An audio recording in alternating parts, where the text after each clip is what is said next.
All right, thank you. So it's the Wilson Bruins playing host to the Leuzinger Olympians. Both teams 0-2. It's not a beauty contest, but it should be interesting, especially for one of the two teams that comes out with a victory. Could be a very important turning point. This will probably be one of the most competitive games we've had thus far in this early season. Both of these teams are probably equal. It should be a very good game. Indeed, it should be. My name is Willie Padilla. Along with me is Errol Parker. Bruce Tran will join us down on the field, and our entire Ed Dot Sports team is with us. Stay with us. The opening kickoff is coming up as the Leuzinger Olympians take on the Wilson Bruins, coming up next on our coverage of Long Beach High School football. What's the best thing about Wilson High? I'm very proud of our young people and our staff, and it's a tremendous joy to me to be back at Wilson High School. When you go to Wilson, everybody interacts with everybody. There's no, like, clique. All the teachers have positive attitudes, and there are so many opportunities. It's just an awesome school. We can achieve anything here at Wilson. In the next 2 years, I think Wilson will not only be the best school in Long Beach, but it will probably be the best school in Southern California.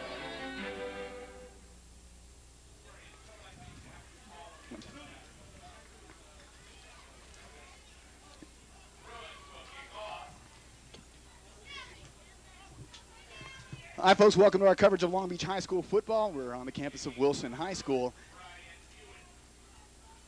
Should be plenty of people watching at home because they didn't come out to watch it. Sparse crowd on hand, both sides. As we said earlier, Leuzinger located in the Lawndale area. Apparently no one told them that Wilson's in Long Beach. Was Coach Bobby Greer, even though he doesn't have a lot of fans out here, he's looking forward to trying to get a victory for Leuzinger in his third season. Good kick, taking it about the 7 by Bell. Donald Bell still on his feet, down past the 20. And for Leuzinger, their offensive team will come out.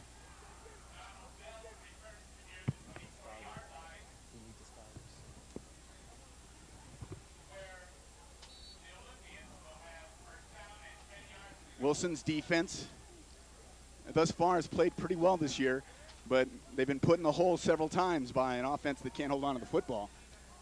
As quarterback David Marshall, listed as a wide receiver on the position chart, hands off. The give to Fontenot, and Fontenot gets driven down, but a nice pickup of about 7 yards for Terrion Fontenot. Well, the Olympians run an I formation, Willie, and they like to roll out their quarterback. They like to have a straight drop back, and they have a balanced attack. On the other hand, the Bruins have run a 5-2 defense, and they play man-to-man defensive coverage in the secondary. It'll be 2nd down and 4 coming up. Straight drop back for Marshall, and down he goes. Donald!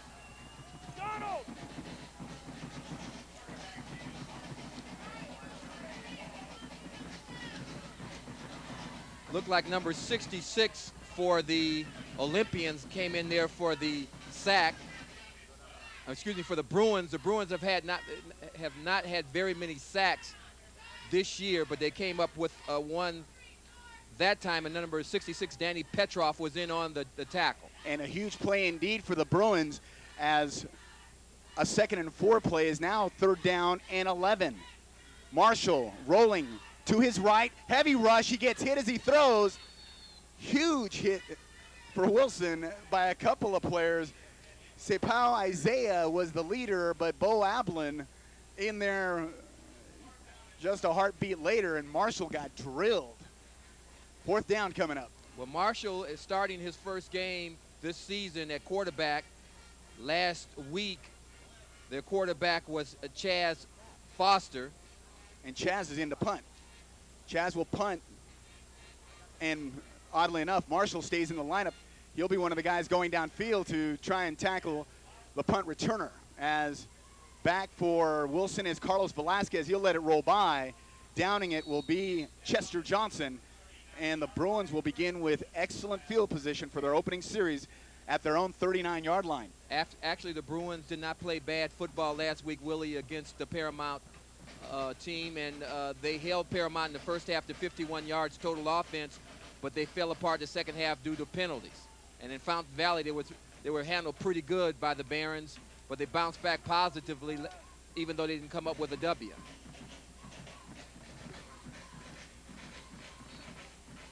Defensively, the Olympians run a split six, and we'll talk about that later.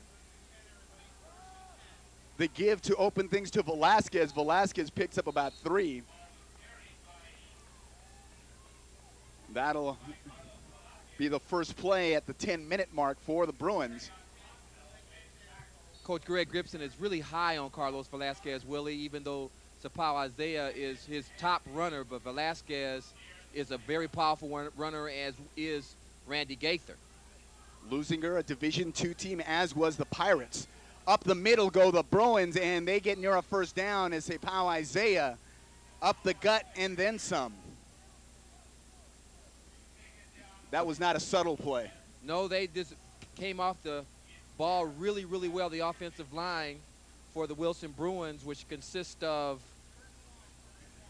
Luke Brockman, John Drake, George Burnell, Anthony Casey, and Razzie Lou, excuse me. Pitch back, Velasquez bobbles, holds on, gets a first down. The third down in inches works for the Bruins as they get into Leuzinger territory and garner a first down. So the Bruins thus far offensively looking very good. Willie, they have not had trouble moving the football. Their problem has been their offensive line with 9 penalties and with clips and illegal motions that brings big runs back. And the red zone has been a problem. It might as well be the dead zone. Bruins have had no problem moving the football between the 20s, as they are doing very nicely right now. Nice run for the Bruins. Was that Gaither? I do believe. It was indeed Randy Gaither. Nice pickup on first down, gets another. Randy Gaither is getting his first bit of action this year. Last year he did not play. He's a blazing speed type of runner. He's very dangerous. 2 men in the backfield. It goes up the middle to Sapao Isaiah. Isaiah, he gets the tough yards. He doesn't go around in, not on that play at least. Last 2 times we've seen him carry the football, he goes behind the trenches and then tries to go through. Willie, this Olympian team shut down West Torrance's run game.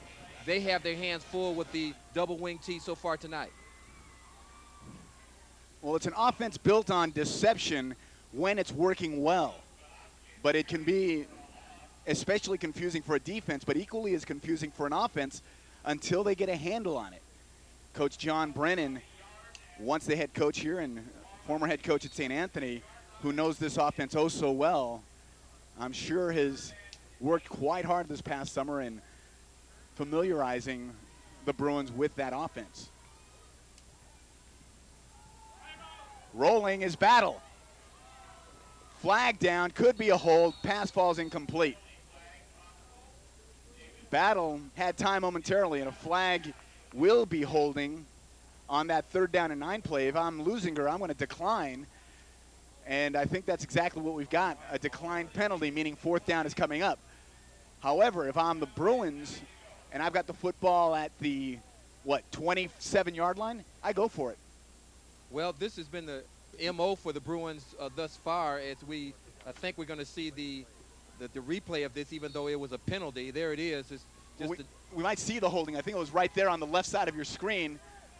It was just a rollout pass. He had Gaither open in the end zone, but didn't see him, and then the ball was tipped. It was Razzie Lou who guilty of holding on to David Brown. Timeout is called by the Bruins, and they're going to talk it over as they will go for it on 4th down and 9 with 7 minutes and 39 seconds left in the first quarter. Well, both teams will take a break. 7:39 left in the first. Back with more in a moment.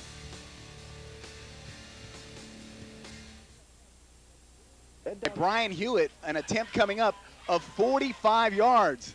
I'll tell you what, it looks a lot further than that. Placement's down. Hewitt drives into it. It won't be close. Hewitt gave it a good ride, but it was short and wide to the right. And the Bruins come up empty. I think they would have been better off going for it on 4th down, trying to get a first down. A 45-yard field goal is not run-of-the-mill in high school. No, it's successful most times during this year because of either penalties, and they had one on 3rd down on that particular drive. And what it turns into, however, is like a 7-yard punt because the football's a touchback, gets put out on the 20-yard line. The football was on the 27. Give up the middle, and not much there for Leuzinger. Carrying the football was Fontenot.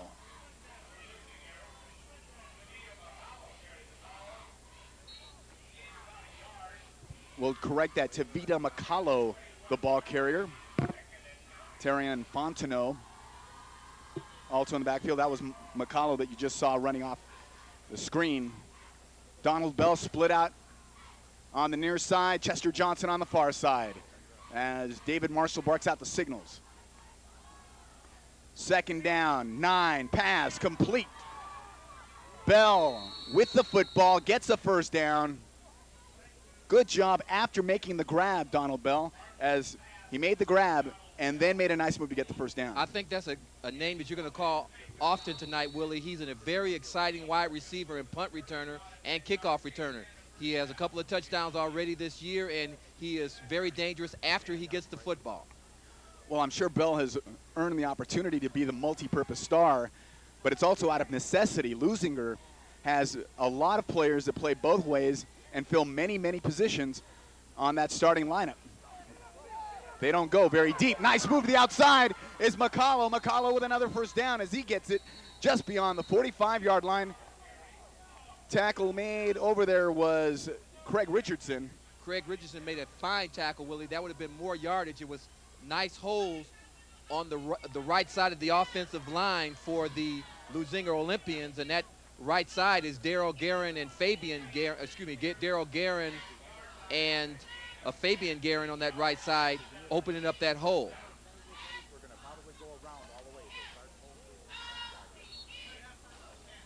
They'll say the football came loose at the tail end of that play. I didn't see that. Bruins have the football. Well, not much of a to-do. It's kind of hard to tell. No crowd noise. Wow, I didn't see that either. But that was pretty quick.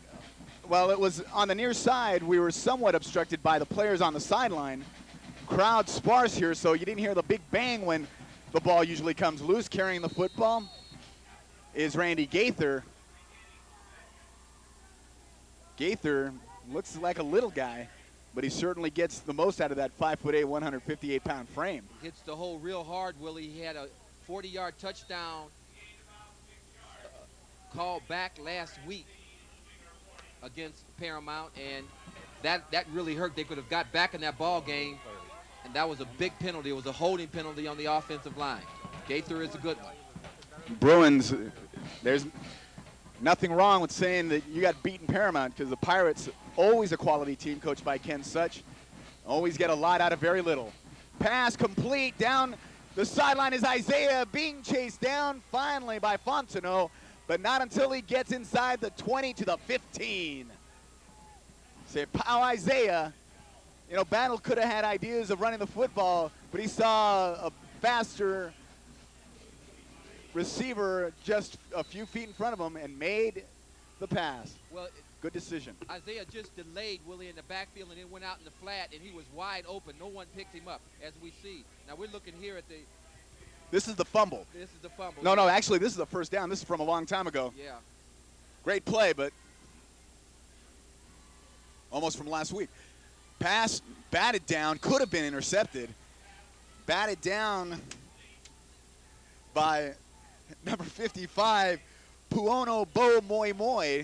I got to thank Samata Khan for retrieving my roster as it flew through the front of the press box and down into the stands. Bo Moi Moi is a great two-way player. He plays nose guard for Leuzinger, and he plays on defense also. Offense also. 2nd and 10. This more the Bruins style of attack, running the football. Not much there.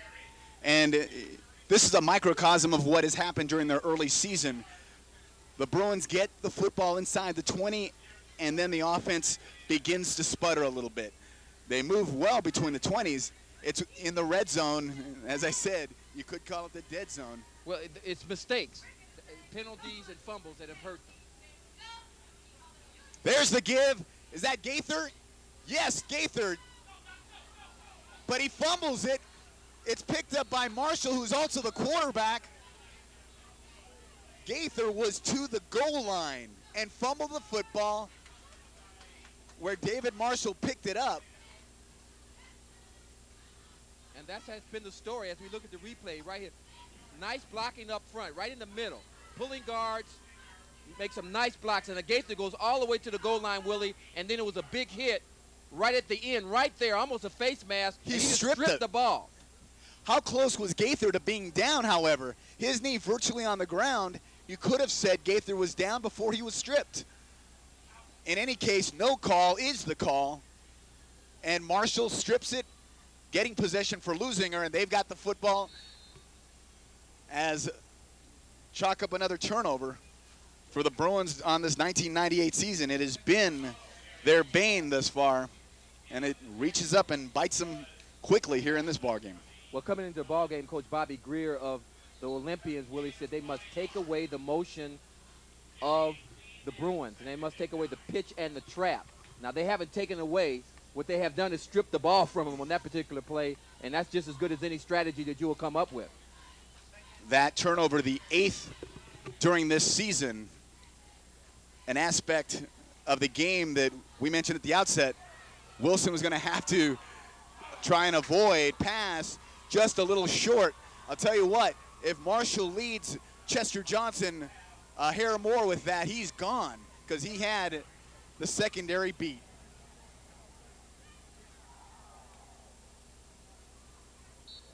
Chester Johnson is a fine wide receiver. He's already have 2 touchdowns thus far this season.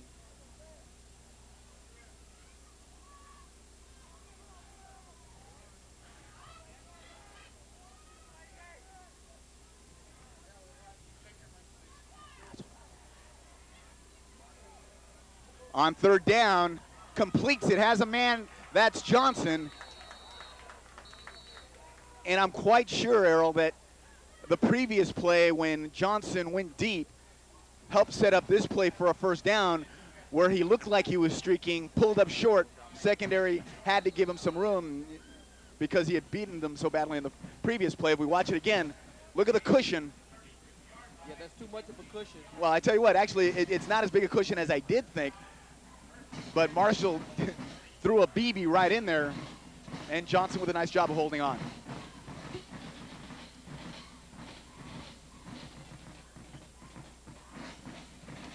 It's Fontenot. Fontenot bounces to the outside. Fontenot, tackle is missed, and Fontenot is gone. It's a foot race, and Fontenot's going to win it. Flag down at the end of the play. I got a feeling it's going to be Celebration.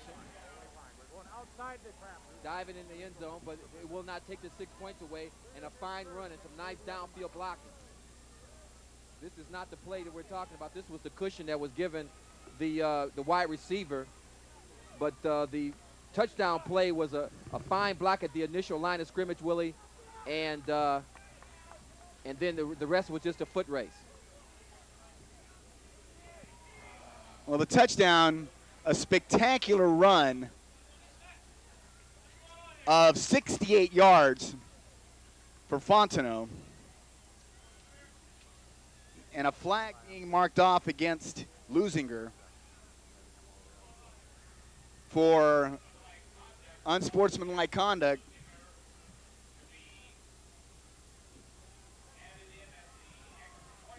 Needless to say, the coach can tell Fontenot, act like you've scored before, more importantly, act like you'll score again. Now the extra point is going to be what amounts to a 35-yard field goal. The kick missed badly as there was plenty of pressure, and the point after no good. However, Leuzinger on the 68-yard touchdown run by Fontenot takes a 6-0 lead with 2 minutes and 47 seconds left in the first quarter. We'll take a break. We'll be back with more coverage.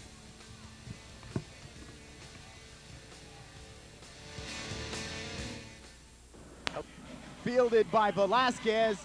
Velasquez drilled just beyond the 25-yard line by Derek Winston, 5'9", maybe 250, 300. Derek Winston is a mailbox. Now the Bruins will try to answer that score by great speed, nothing spectacular, however. Isaiah gets the football, then gets drilled shortly after crossing the line of scrimmage by Tavita Macalo.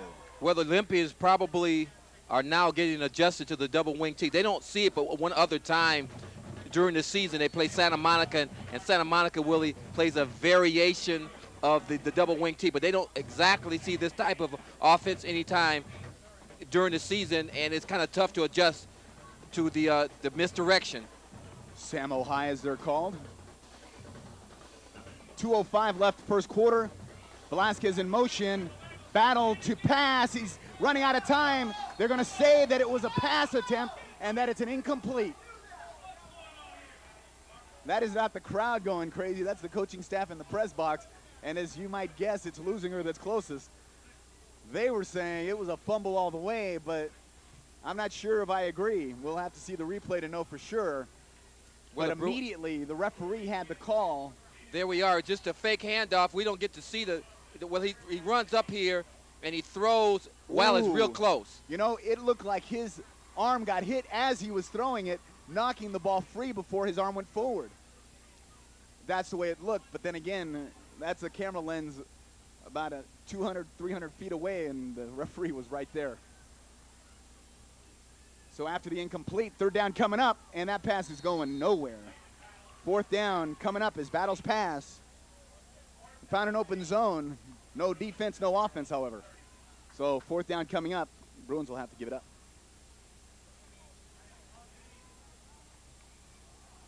Well, coming into this football game, Coach Greg Gibson was really at his wits' ends, Willie, with the penalties and the mistakes that the Bruins have suffered from in the first two games. And he was not convinced that Paramount was a better football team than his team, but they did come out with a victory, and he said that the Bruins were their own worst enemy. Punt by Lahara, a good one, fielded by Bell. Bell tries to make a couple moves, gets drilled just shy of the 40. As you recall, that scoring drive for Leuzinger began when Marshall stripped Gaither at the goal line of the football, ran it out to the 20. A couple plays later, it was a 68-yard run by Fontenot. So Leuzinger, both literally and figuratively, went the length of the football field to get that score. Out on the left, all by his lonesome head coach, Bob Greer of Leuzinger. I tell you what, he gets his money's worth out of that dip and out of those jeans. He works the sidelines. He was a happy camper, though, before the game, not like most coaches who are a tad bit tense. He had his chuckles. Give up the middle, spin move, going nowhere is Macalo. Macalo trying a second effort. Still picked up about 3. Plugging up that middle for the Bruins is Sapau Isaiah, his defensive line coach. Jerome Bramlett, Willie, said that he feels like that Isaiah is a very, very tough nose guard to block, and he's been showing some real good strength in the middle of that line tonight. Well, usually you don't get a tailback or a running back as a nose guard, but that's exactly where you see Isaiah missing a tackle at the line. Fontenot still free. Fontenot not going down, but he's finally ridden down by Curly Dorn. A shot at the line was Mike Stevenson, slipped his tackle. Well, there was 3 guys that had shots at him, and it was only the third one that got him. After some spin moves at the line of scrimmage, he picked up about 7 more yards. Look at it right there. They're hitting him high and trying to go after the football rather than hitting him low and wrapping him. Very similar to what we saw on his touchdown run where Fontenot was able to get free from a couple would-be tackles. and then turned on the jet. Football at the 45 of Wilson. Drop back by Marshall, has a man, but he won't hit him as the clock will stop on the incomplete with 30 seconds left, 33 seconds, the exact pass intended for Chester Johnson. That defensive line of the Bruins is really getting off the ball really well right now. And we're talking about Easley and Stevens and Petrov and Dorn, and the guys are really getting off the football really well and putting a lot of pressure on the David Marshall for the Olympians.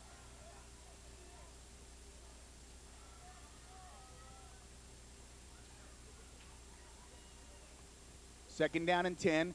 The give is to Fontenot. He gets clear of the line. Look out, Fontenot spinning. You got to like the way Fontenot runs. Even when he's going down forward. Yeah, he's trying to get more yardage. He's going north and south, Willie, and he's getting some nice initial blocks at the line of scrimmage from the offensive line for the Olympians. Look at the trap play right there. It's a nice trap.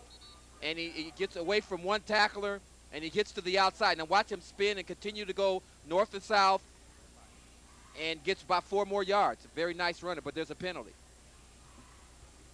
Well, the clock is stopped with 20 seconds left in the half.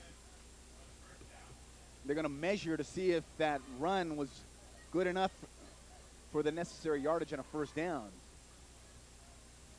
You know, there was a couple would-be tacklers on the play that had a shot at Fontenot on that last run. I'm not sure. I think it was Dan Petrov who had him in his mitts and just watched Fontenot slither away. But even when he got hit and wrapped up, Fontenot was able to go forward and keep his momentum going forward and getting very close to a first down, just not all of it.